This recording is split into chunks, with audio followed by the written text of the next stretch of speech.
Hello बच्चों, first of all आइए question को रीड करते हैं। The question is in any triangle A B C the sides are 1.5 centimetre, 2.5 centimetre and 3.5 centimetre, then the value of the obtuse angle of the triangle is. यहाँ पर 4 option given है, A B C and D, और हमें इनमें से correct option choose करना है। तो आइए क्वेश्चन को सॉल्व करते हैं।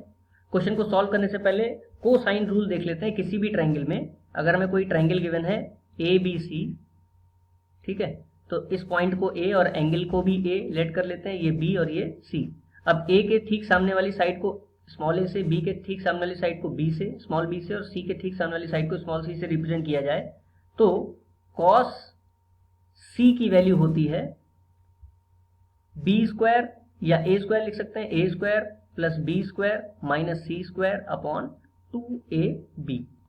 ठीक है, तो आइए इस बेसिस पे क्वेश्चन को सॉल्व करते हैं। देखिए हमें दे रखा है कि in any triangle A B C, तो एक ट्रायंगल फॉर्म कर लेते हैं। ये हो गया ए, ये हो गया बी और ये हो गया सी। अब देखिए एक साइड दे रखी है 1.5, ठीक है, तो लेट सपोज कि ये साइड है 1.5, ठीक है, फिर है 2.5, तो बी के सामने वाली साइड को ले लेते हैं 2.5, और फिर दे रखी है 3.5, तो सी के सामने वाली साइड को ले लेते हैं 3.5। Then the value of the obtuse, obtuse का मतलब हो गया 90 से अबव। अब किसी भी ट्रायंगल में एक ही एंगल हो सकता है जो 90 से अबव होगा, इसका मतलब वो सबसे बड़ा एंगल है। और सबसे बड़ा एंगल कौन सा होगा? जो सबसे बड़ी साइड के सामने होगा। तो सबसे बड़ी साइड क्या है? 3.5। इसके ठीक सामने कौन सा एंगल है? सी। तो अल्टीमेटली हमें सी की वैल्यू निकालनी है। तो यहाँ पर कोसाइन रूल लगा लेते हैं। तो ये हो जाएगा cos c equal to a square plus b square minus c square upon 2ab। अब देखिए सबकी वैल्यू पुट कर लेंगे। तो कॉस सी हमें फाइंड करना है। ए की वैल्यू कितनी हो गई? ए की वैल्यू दे रखी है 1.5, तो 1.5 का स्क्वायर हो गया, प्लस बी की वैल्यू दे रखी है 2.5, तो ये 2.5 का स्क्वायर हो गया, माइनस 3.5 का स्क्वायर हो गया, और अपॉन में कितना आ जाएगा? 2ab, यानी कि 2 इंटू 1.5 इंटू 2.5। अब देखिए इसको सॉल्व कर लेते हैं। 1.5 का स्क्वायर कितना हो जाएगा? 2.25। देन यहाँ पर 2.5 का स्क्वायर कितना हो जाएगा? 6.25, ठीक है, माइनस ये कितना आ जाएगा?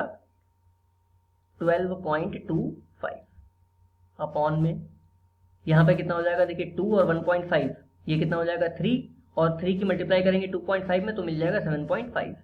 अब देखिए इसको सॉल्व कर लेते हैं। तो ये 0.25 कितना हो गया? 0.50, और 6 to 8, तो 8.50 माइनस 12.25 डिवाइड बाय 7.5, तो ये कितना आ जाएगा? देखिए 50 है और यहाँ पे 25 है, तो 25 में से जब 50 को माइनस करेंगे तो कितना आ जाएगा? 0.75, ठीक है, और माइनस में वैल्यू आएगी क्योंकि माइनस का साइन बड़ा है।